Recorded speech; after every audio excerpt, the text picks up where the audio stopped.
Bapak Ibu, saya mau ajak saudara masuk ke Injil Markus ini dengan kacamata yang baru.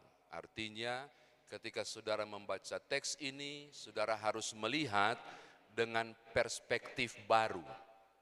Sedikit pengajarannya di teks ini supaya kita dapat peristiwa biasa, mujizat kok sudah biasa kita dengar, akan jadi luar biasa dalam perspektif baru ketika sebentar Bapak Ibu pulang. Rumah Israel begini, selalu ada lantai 2. Soto rumah digunakan untuk menampung seluruh hasil panen. Bisa terbuka, bisa tertutup. Dorang jumur-jumur di situ. Mungkin orang Minahasa kalau andai kata kayak Israel, jemur, dorang punya, Bapak Ibu punya cengke di situ, soto rumah.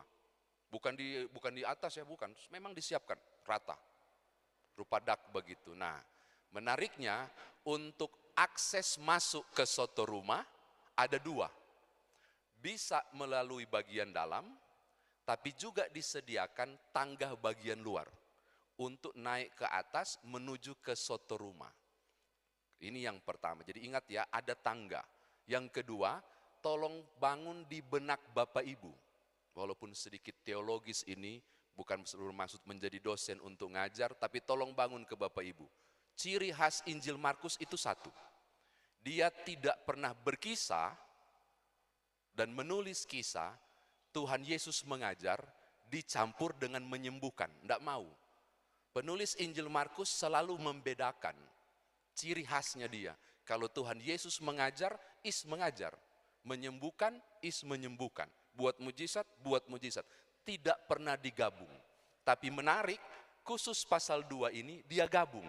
Sambil mengajar, langsung membuat mujizat. Sudah, ini yang kedua.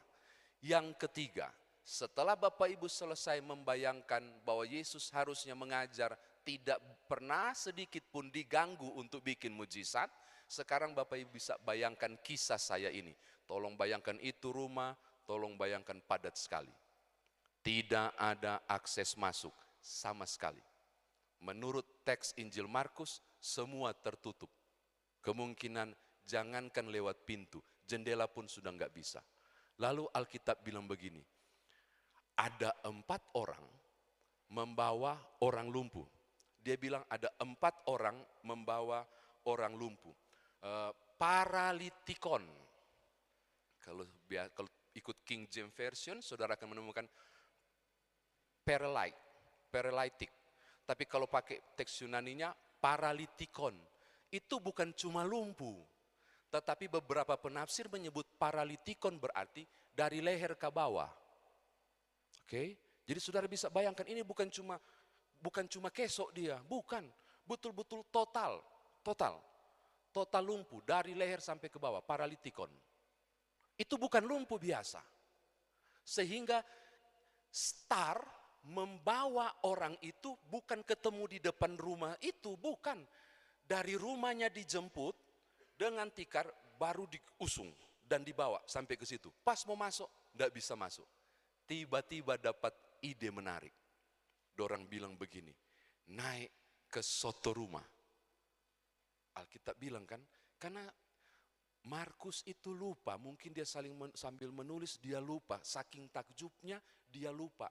Dia cuma bilang membuka atap, di bawah ada Yesus. Pertanyaannya, lu sampai di atas bikin apa?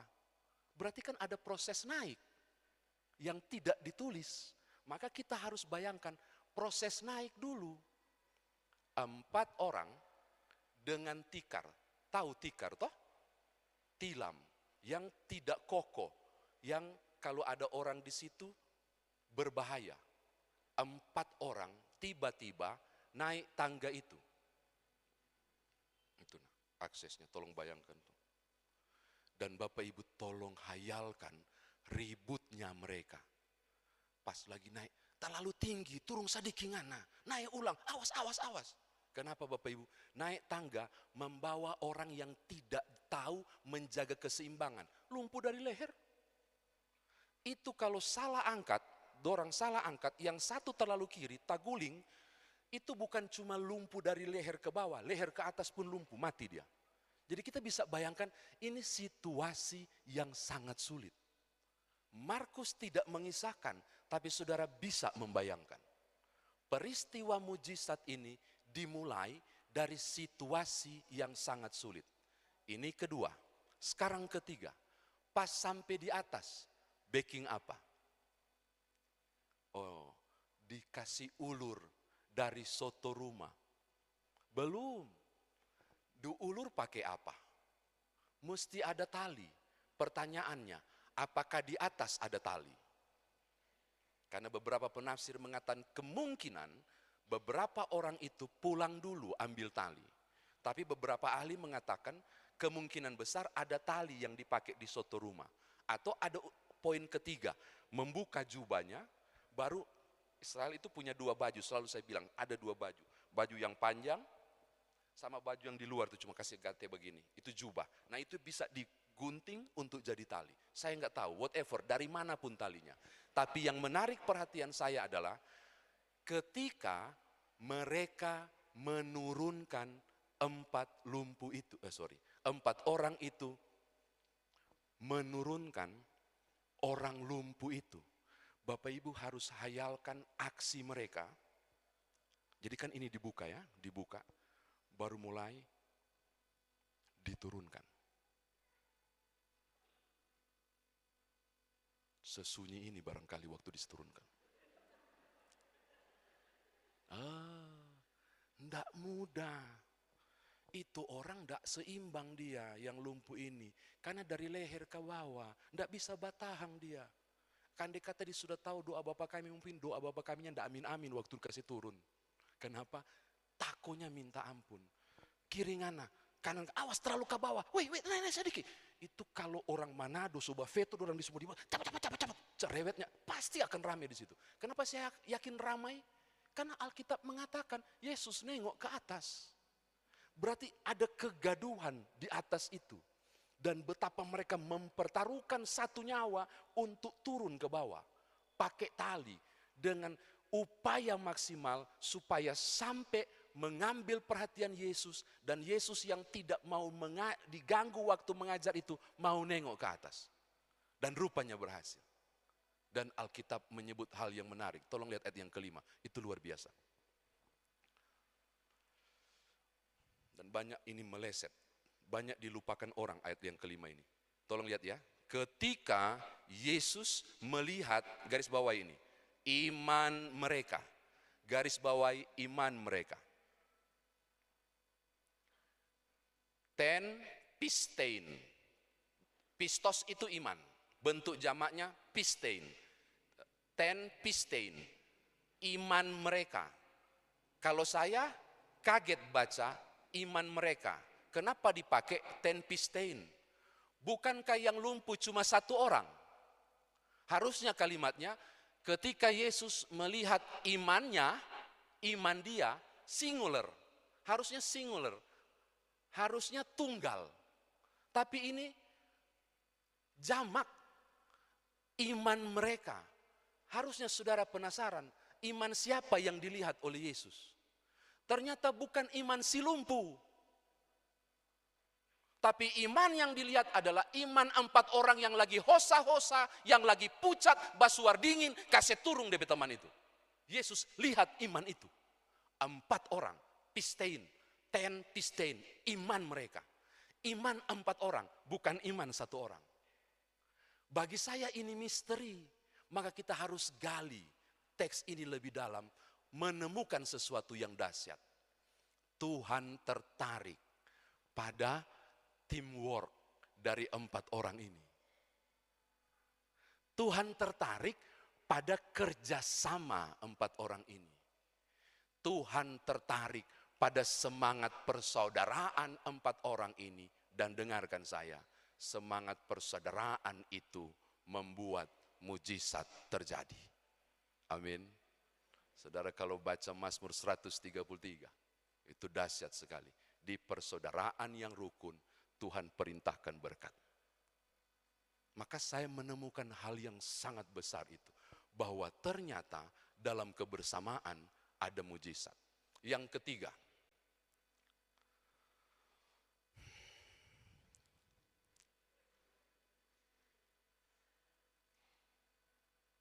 ada kalimat yang membuat saya senyum senang. Kalimat itu adalah, lalu Yesus berkata kepada orang itu. Jadi gara-gara iman orang, gara-gara iman jamak, maka Yesus bersabda kepada si singular yang cuma tunggal yang lumpuh itu. Anakku, ini bagus nih. Anakku, dosa-dosamu sudah diampuni. Bapak Ibu tahu, balompa kita baca, yes. Kenapa saya bilang yes? Menjawab semua pertanyaan di TikTok. Di mana Yesus mengaku dia Tuhan dalam Alkitab? Di mana?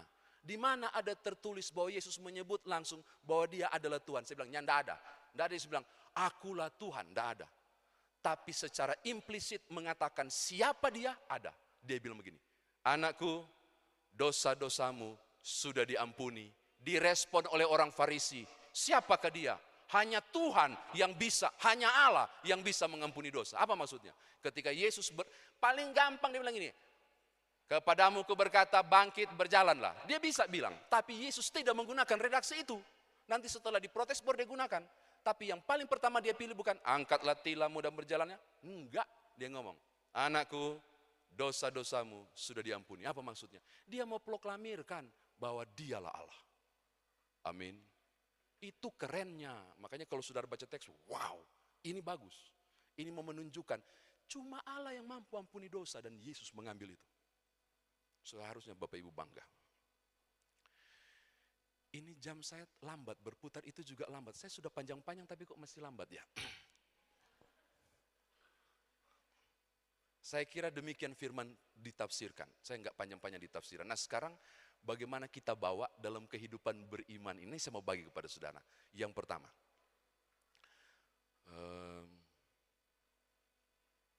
satu kali, ini bukan kisah nyata ya. Kalau saya sudah bilang satu kali berarti ini bukan kisah nyata. Ada seorang ibu kasihan, seorang janda. Susah kasihan DP hidup. Kenapa Bapak Ibu saya suka bilang kasihan? Karena saya ada darah sangir kasihan. Jadi orang sangir paling suka ngomong kasihan. Apa kabar? Bye-bye kasihan. Itu ada orang sangir.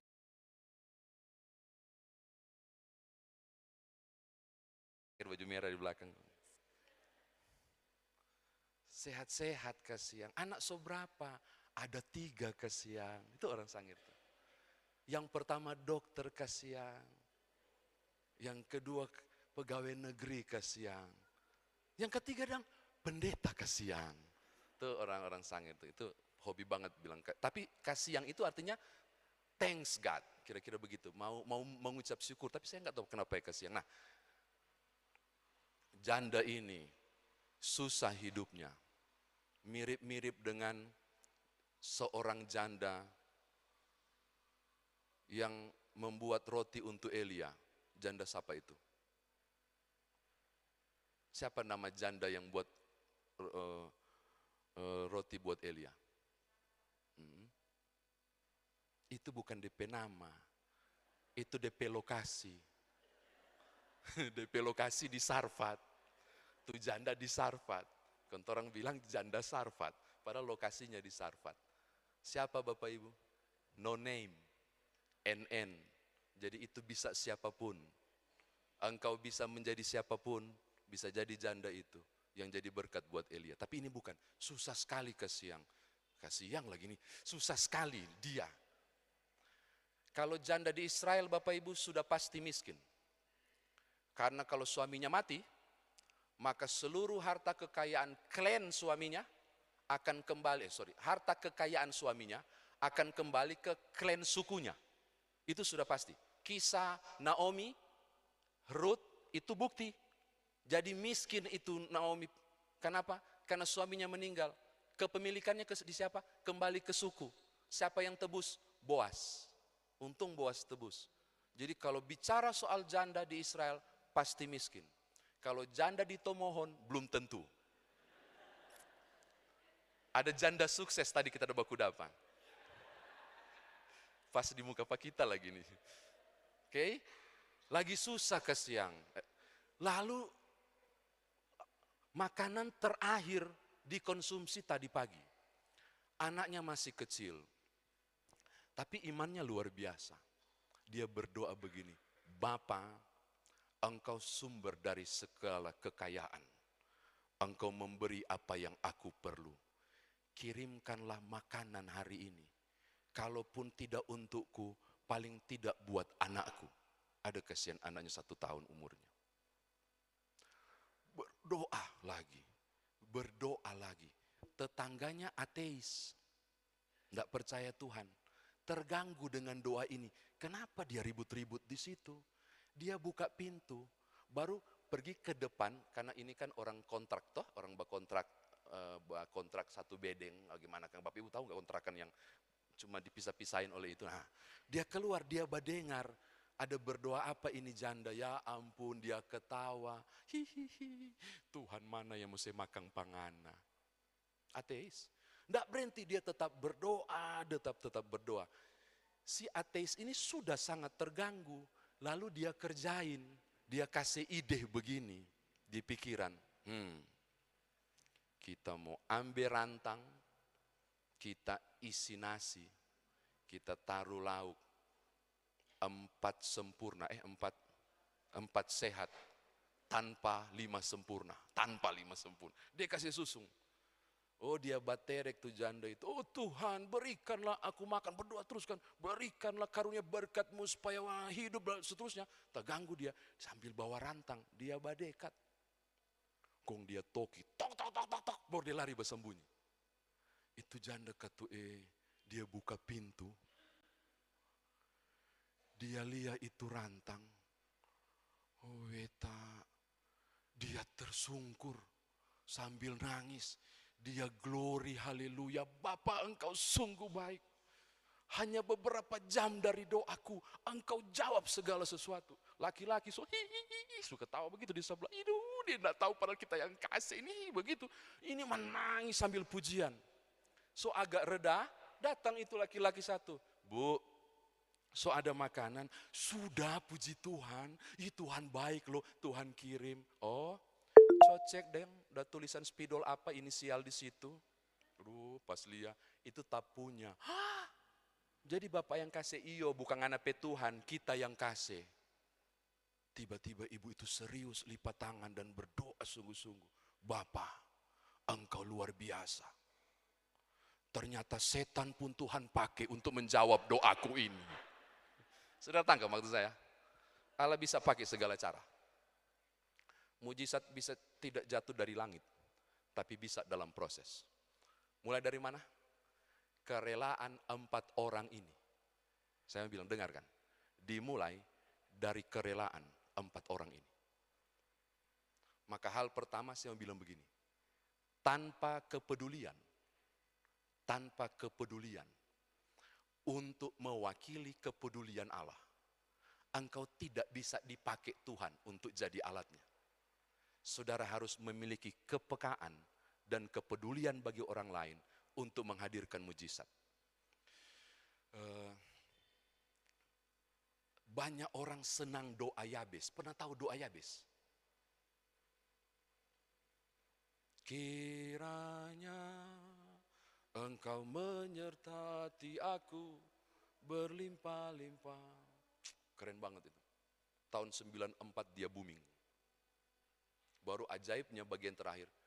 Dan Tuhan menjawab doanya. Sejak itu orang senang untuk berharap bisa jadi doa Yabes. Sorry to say, itu level rendah.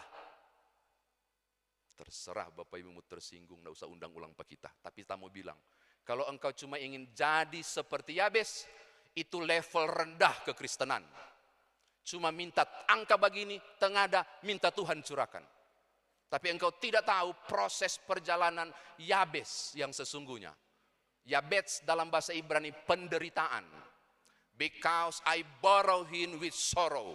Aku melahirkannya dalam penderitaan. Hidupnya Yabes, hidup penuh penderitaan. Makanya saya bingung ada orang Kristen bilang gini, kita mau jadi seperti Yabes. Serius. Dari kecili dia so menderita loh. Dari keluar dari DP puru mama, so menderita dia. Yabes. Jangan cuma cari enaknya ketika Tuhan jawab. Dan tahukah saudara, proses Tuhan jawab, kira langsung luas wilayah. Sakitnya sembuh, penderitaannya tidak ada, teritorinya diperluas. Nonsen, itu tidak terjadi satu malam. Itu tulisan yang ditulis pada kesaksian tokoh luar biasa. Tapi prosesnya kita tahu. Ada tenaga kerja Yabes, ada orang yang menopang, ada yang memupuk, ada yang menggemburkan ladangnya, hasil panennya berlimpah-limpah, dan seterusnya. Maka saya mau bilang begini, jangan mau jadi Yabes doang, itu level biasa. Level lebih tinggi adalah, jadilah anak Tuhan yang bisa menjawab Yabes-Yabes yang sedang berdoa. Itu level tinggi. Jangan cuma Tuhan berkatilah aku, tapi Tuhan pakailah aku jadi berkat. Itu Kristen level tinggi. Gitu, semangat kita mau bilang, jangan cuma begini, saatnya engkau begini. Jangan cuma begini, saatnya engkau tumpang tangan untuk jadi berkat. Amin. Jadi, kisah ini dimulai dengan kepekaan itu. Tanpa kepekaan, tidak terjadi mujizat itu. Hal kedua untuk saudara bawa pulang. Sadar potensi. Sadar kemampuan diri. Sadar potensi yang ada. Apa itu? Kayaknya, saya lagi berpikir begini, dorang diskusi. Kayaknya, kawan, kau jangan sedih ya, jangan ragu. Mungkin begitu dia bilang ke teman yang lumpuh. Torang ampa ini kayaknya mampu. Nanti torang bawa ya, torang kita bawa di rumah itu. Kita dengar Rabi lagi mengajar, dorang bawa. Pas bawa, pintu tertutup. Jendela nggak bisa dimasuki. Soloyo yang lumpuh itu, barangkali, saya lagi hayalkan kisah ini. Tiba-tiba ada yang menepuk bahunya, salah satu dari 4 ini. Bos, jangan menyerah, semangat. Nanti torang kasih naik di atas ya. Sampai turun sekalipun, apa yang saya mau katakan? 4 orang ini tahu potensi. 4 orang ini sadar potensinya. Dan potensi itu mereka mau gunakan untuk sesuatu yang dahsyat. Hayalannya sederhana, cuma mau tolong orang itu. Dorang gak tahu, dari niat memanfaatkan potensi, pintu mujizat terbuka. Saya mau katakan poin yang kedua, sadar potensi. Tiap hal yang saudara bawa sejak lahir, Tuhan pernah kasih. Dan itu disebut talenta. Dan orang gak sadar talentnya. Mulai cari tahu, untuk membangun tubuh Kristus, saya punya kemampuan apa? Barangkali itu bisa berguna untuk kemuliaan nama Tuhan. Harus punya kemampuan sadar potensi. Saya sudah pernah cerita kali, ada di TikTok ini kalau mau cerita lengkapnya.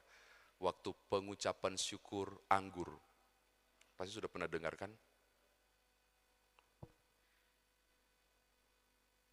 Biasanya untuk pengucapan syukur anggur itu, panen anggur, sudah di warta jemaat sebelumnya. Tiap rumah yang ada kebun anggur dan panen, wajib untuk membawa 5 liter jerigen berisi air anggur. Untuk taruh di wadah pengucapan syukur. Biasanya begitu. Jadi habis ibadah, buka, habis pengucapan syukur, nikmati bersama, dorang buka, dorang cicipi dan memuliakan Tuhan hasil anggur yang baik. Nah, ada satu keluarga, bercerita dorang 2, suami istri, yang terkenal koncudu minta ampun. Bapak Ibu tahu koncudu? Yang dia bikin mata pete itu, kalau waktu kecil-kecil dulu saya ingat banget gitu. Waktu masih tinggal di Manado itu, awas jangan koncudu mata pete ngana. Nah, koncudu sekali dorang 2, dorang diskusi begini. Kalau 5 liter anggur dijual lumayan banyak. Hasil panen kok mau dikasih pengucapan syukur for Tuhan, padahal dorang juga yang minum sama-sama. Sudah Jo. Terus Pak Ituanya bilang, nggak bisa. Mesti orang bawa. Kalau ketahuan nggak bawa, nanti dicap keluarga yang tidak tahu bersyukur. Terus bagaimana dong? Istrinya punya ide luar biasa. Pak, kita bungkus itu jerigen 5 liter itu, orang bungkus. Terus torang isi jangan anggur, torang isi air, ndak dapat tahu kuak. Dope pandai sekali ngan nama itu ah. Dan betul, hari H dengan senyum sukacita, selamat hari Minggu, sambil tuang di jerigen besar untuk dinikmati bersama. Habis ibadah pengucapan syukur seperti biasa toh, pemerintah diundang, pendeta di depan untuk nikmati. Biasa duluan pendeta yang duluan toh, buka untuk nikmati. Di sini begitu enggak? Biasa duluan pendeta yang disuruh toh. Makanya pendeta yang duluan kolesterol, pendeta yang duluan asam urat, itu duluan tuh pendeta-pendeta tuh. Karena disuruh duluan. Nah, dia buka. Pas dia buka dengan senyum. Pas ambil, kong dia minum, Bapak Ibu tahu, DP muka berubah. Dia korek ke tuh kepala jaga, hukum tua. Tawar. Apa? Tawar. Masa? Iyo. Jadi hukum tua buka, yang pemerintah buka. Pas minum, iyo. Tawar. Heboh Bapak Ibu, heboh. Pendeta bergumul luar biasa, dibilang, oh Tuhan, ada dosa apa ini? 2000 tahun yang lalu mujizat terjadi, air jadi anggur. Kong kiapa sekarang anggur jadi air dang. Ada dosa apa ini jemaat? Bergumul dia luar biasa. Dia bikin tim 7 proses, teliti, selidiki apa yang terjadi. Diberi waktu 7 hari. Saudara tahu? Tidak sampai 7 hari, cuma 3 hari. Dorang datang melapor. Tahu nggak kejadiannya kenapa bisa begitu? Bukan mujizat terbalik ternyata, bukan. Bukan Tuhan yang mengubah anggur jadi air untuk melawan mujizat 2000 tahun yang lalu, air jadi anggur. Bukan. Ternyata hasil penyelidikan menarik. Ide dari satu keluarga ini, orang ndak usah bawa anggur, bawa air Jo. Ternyata jadi ide satu kampung. Semua sepakat. Orang ndak usah bawa anggur. Orang ndak baku tahu. Orang ndak usah bawa anggur, bawa air Jo. Ndak ada yang baku tahu, tapi itu idenya sama. Antar yang dikasih masuk air semua. Saudara bisa bayangkan kalau Maranatha Paslaten Gemim ini berpikir, ndak usah kita Jo, orang lain Jo. Engkau tidak sadar talenta, mau jadi apa gereja ini? Mau jadi apa persekutuan ini?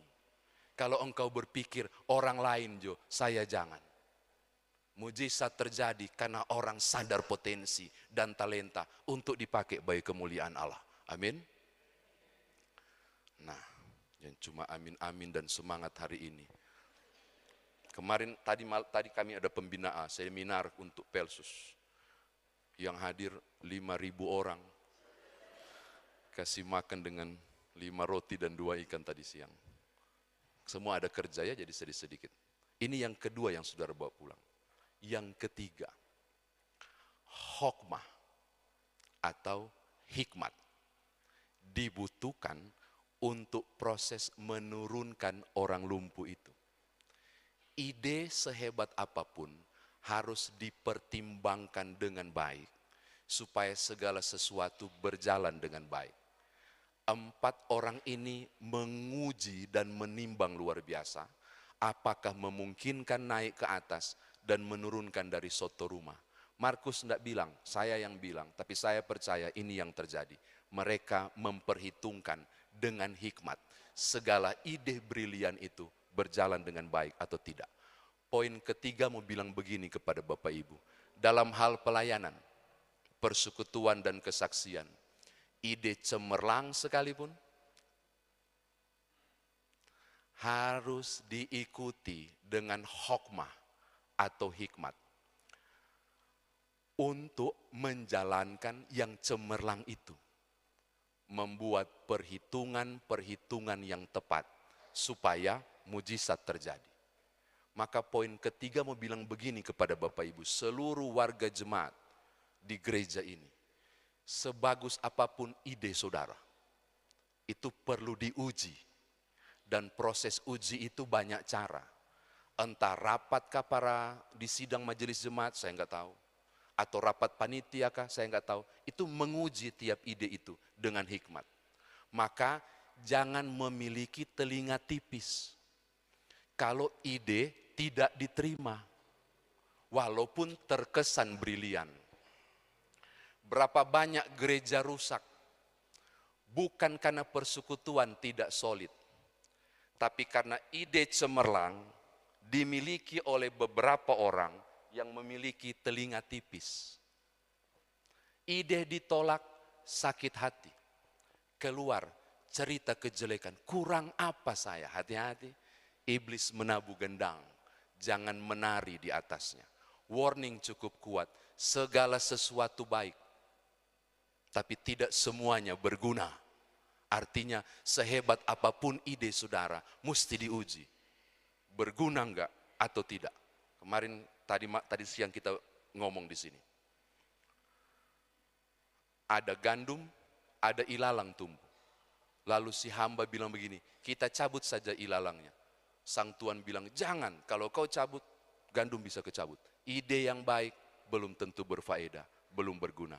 Itu perlu diuji. Terakhir yang ketiga. Sudah 45 menit.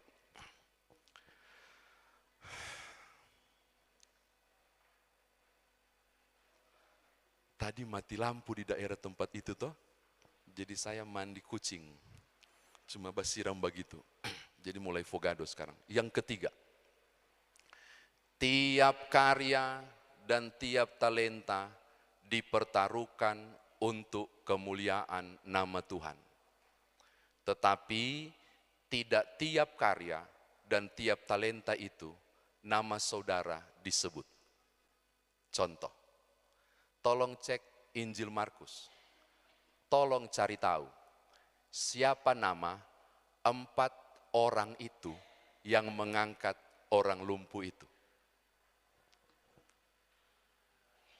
Nyanda ada. Sampai di kitab Wahyu pun nyanda ada. Taso periksa nyanda ada. Pernah tahu Yesus memberi makan 5.000 orang dengan 5 roti dan 2 ikan. Saya selalu tak putar-putar kalau sebut itu. Kadang saya bilang Yesus memberi makan 5 orang dengan 5.000 roti dan 2.000 ikan. Kadang tak putar-putar. Itu ada kisah loh Bapak Ibu. Ada pendeta yang dengan semangat ke siang berkhotbah berapi-api, tapi dia mengalami apa lagi? Slip tongue, terselip lidahnya. Dia salah ucap. Bapak Ibu, mujizat besar terjadi. Yesus memberi makan 5 orang dengan 5.000 roti dan 2.000 ikan. Itu berulang-ulang dia bilang dia nggak sadar dia salah. Padahal dia terputar kesian. Otaknya ngomong lain, mulutnya bicara lain. Kebetulan di belakang ada orang sangir. DP nama Ungke. Ungke so cari selak. Ini mujizat macam apa? Jadi pas pulang, mau salam-salam hari Minggu, dia paling terakhir. Setelah semua sudah salam-salam, dia tunggu. Pas sudah salam-salam, dia pegang tangan pendeta. Pak Pendeta, selamat hari Minggu. Cuma mau kasih tahu, yang tadi bukan mujizat. Mana mungkin kita boleh bikin begitu. Kalau cuma kasih makan 5 orang dengan 5.000 roti. Pendeta sadar, oh Tuhan salah kita. Minggu depan dia naik mimbar ulang. Pembacaan beda, mar dia paksa untuk meralat itu. Dia cari di mana Ungke berdiri, duduk.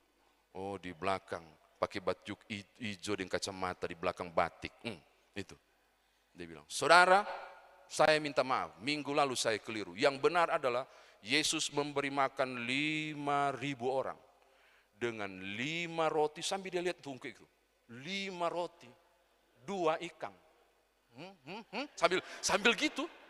Ini mujizat, tidak ada yang bisa lakukan, termasuk Ngana. Saking emosinya. Saudara tahu? Pas pulang, Ungke tunggu, paling terakhir. Pas sudah semua bikin, dia langsung pegang tangan. Pendeta, selamat hari Minggu. Ini baru mujizat. Ini baru mujizat. Marta kasih koma pendeta.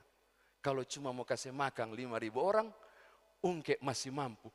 Menghujat ngana ke Tuhan. Bagaimana ngana mampu? Mau pakai apa ngana? Pakai roti 5.000 yang lalu, minggu lalu. Dan ikan yang minggu lalu. Bapak Ibu tahu? Versi Yohanes. Versi Injil Yohanes, dari mana ikan itu? 5 roti dan 2 ikan, dari mana? Dari seorang anak yang kasih ke Yakobus kan? Tolong cari tahu, siapa nama anak itu? Nggak ada. Ajaibnya, sampai kisah itu selesai, Rasul Yohanes nggak tulis-tulis itu nama. Bahkan yang dimunculkan bukan anak itu. Hanya bilang sisa 12 bakul. Sesudah itu, tokoh besar itu yang tetap tinggi. Siapa? Yesus Kristus. Terus saja diceritakan. Anak yang murah hati itu tidak ditampilkan. Dengarkan, saya mau katakan hal penting ini. Mujizat melalui 4 orang tadi. Nama 4 ama itu sama sekali tidak disebut. Kenapa? Karena kalau bicara soal mujizat, yang disebut cuma nama Tuhan. Engkau dan aku adalah alat untuk mengangkat si lumpuh.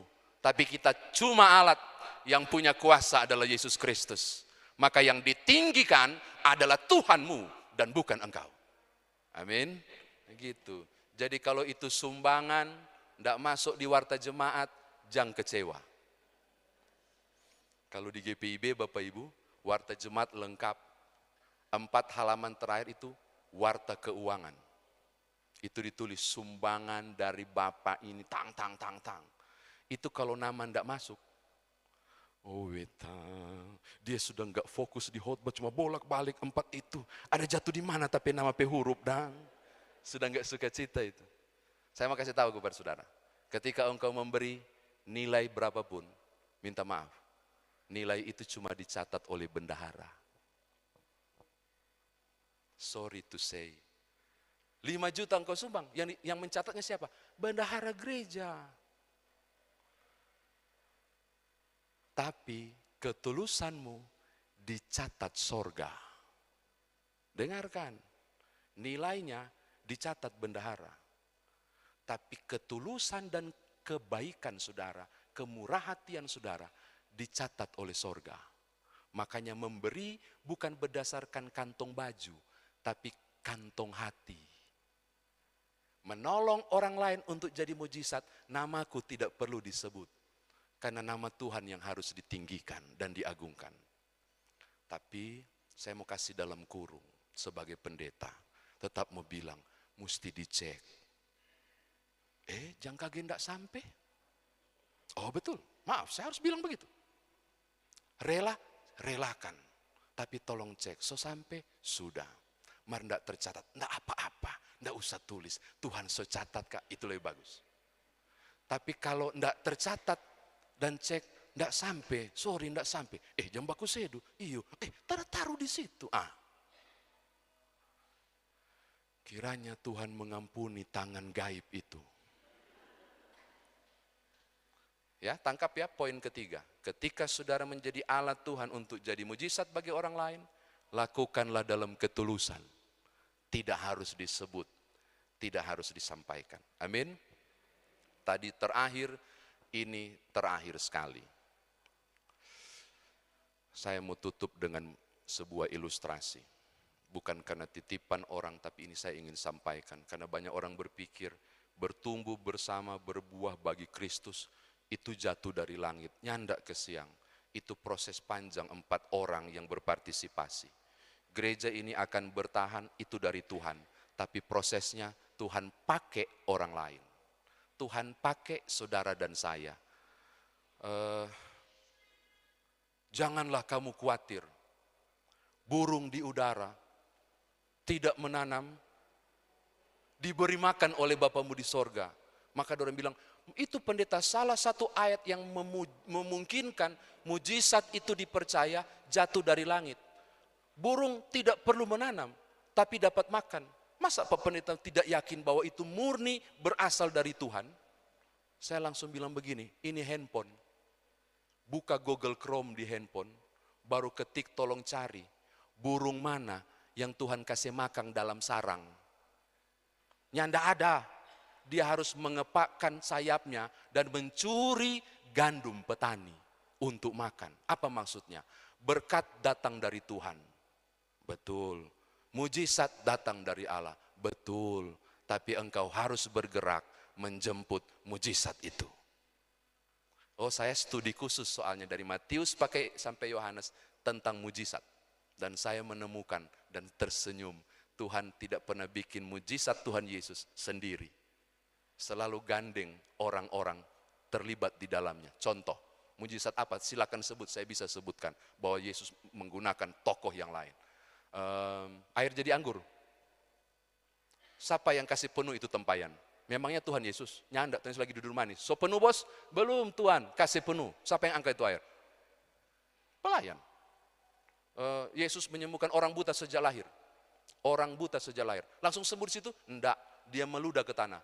Ludah itu najis ya, dalam tradisi orang Yahudi, najis. Baru dia obok-obok dengan tanah, double najis. Baru ditempel sini. Kalau kita yang jadi, kalau Nyoman Jepun yang jadi orang lumpuh, kita pukul Tuhan Yesus. Kenapa? Saya tersinggung. Itu najis, nggak boleh. Itu penghinaan luar biasa loh. Terima itu orang lumpuh, diam dia.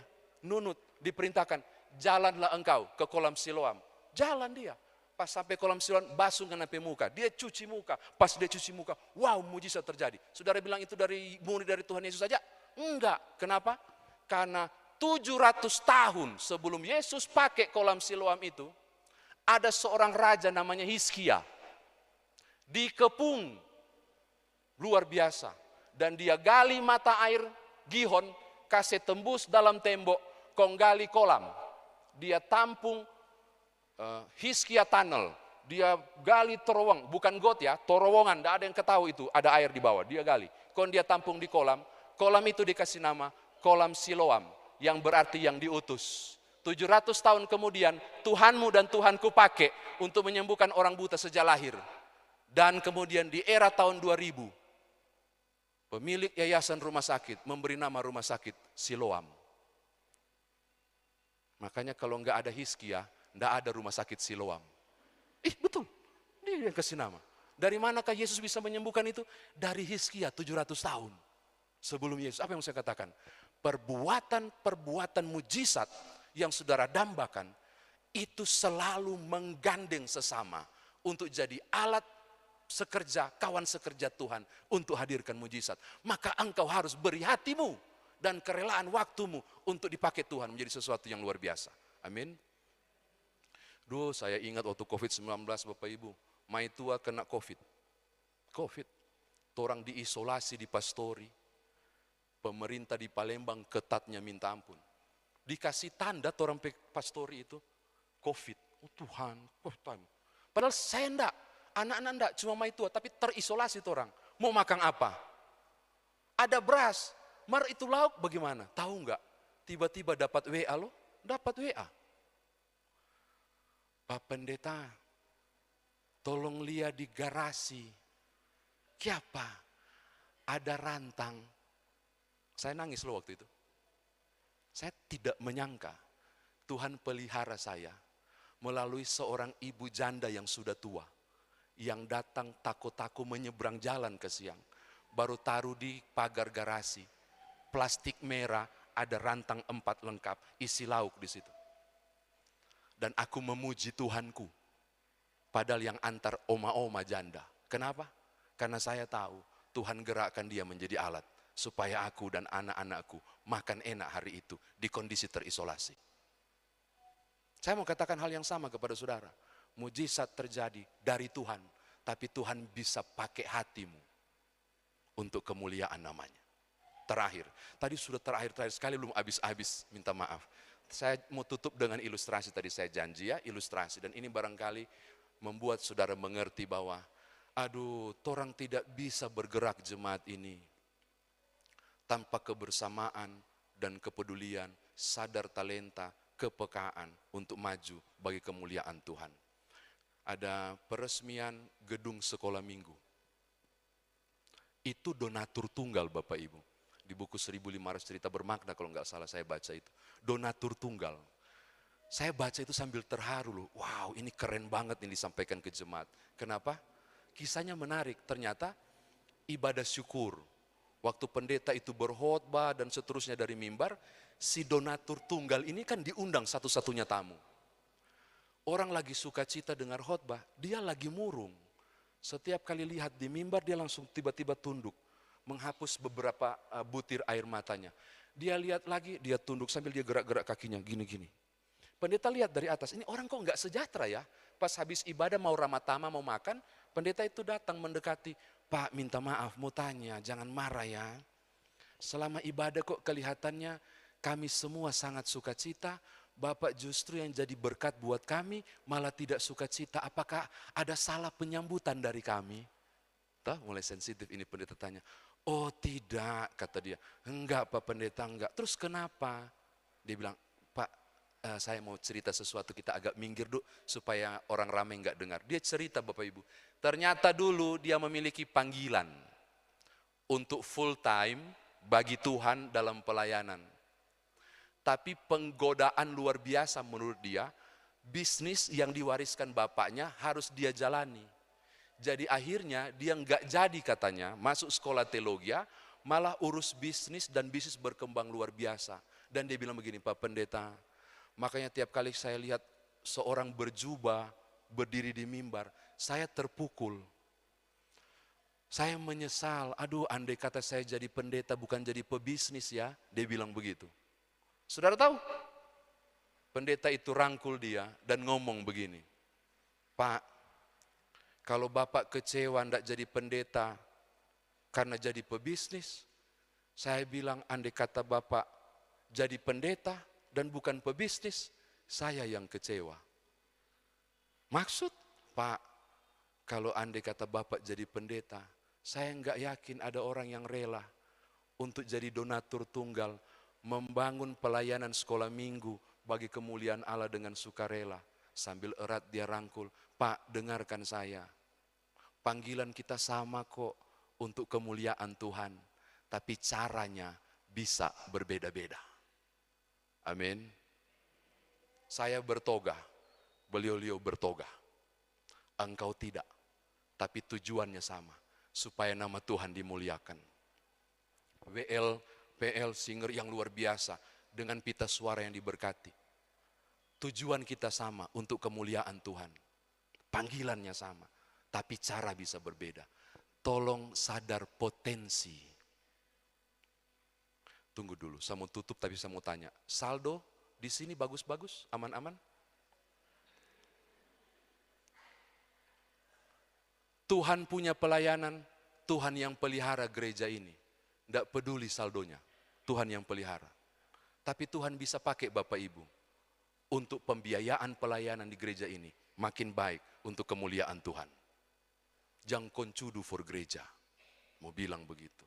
Jadi alat Tuhan untuk kemuliaan Allah di tiap potensi. Apalagi, mana tuh anak-anak muda di belakang itu? Kalau ndak ada dorang Bapak Ibu, kalau ndak ada dorang, jangan pernah memimpi. Gemim punya YouTube sendiri. Itu dari mana? COVID-19. Blessing in the sky. Betul? Dan Tuhan pakai anak-anak muda ini untuk jadi kemuliaan Allah. Dan pelayanan tetap jalan secara online. Karena apa? Karena mereka sadar potensi. Memang itu komputer menyala sendiri. Coba kasih komputer itu dipegang oleh lansia, asap itu terbakar. Oh benar, betul. Dipakai oleh Tuhan, oleh mereka. Tuhan pakai dorang. Tolong sadar, apapun yang Bapak Ibu miliki, apapun. Tolong pakai untuk kemuliaan Tuhan. Supaya bertumbuh bersama berbuah baik Kristus itu bisa terjadi. Saya mau tutup, mengakhiri bagian ini. Bekerja untuk Tuhan. Jeripayamu tidak sia-sia. Siapapun yang telah melakukan untuk Tuhan, dengarkan. Tuhan mencatatnya dalam kebenaran. Kalau bukan engkau yang diberkati, mungkin istrimu. Kalau bukan, mungkin anakmu. Kalau bukan, mungkin cucumu. Tapi saya pegang sampai sekarang. Kalau aku berkeringat untuk Tuhan, aku percaya anak-anakku dan masa depan keluargaku, Tuhan juga mau berkeringat untuk saya. Ayolah, kita bangun tubuh Kristus ini. Tuhan berkati Bapak Ibu. Haleluya. Amin.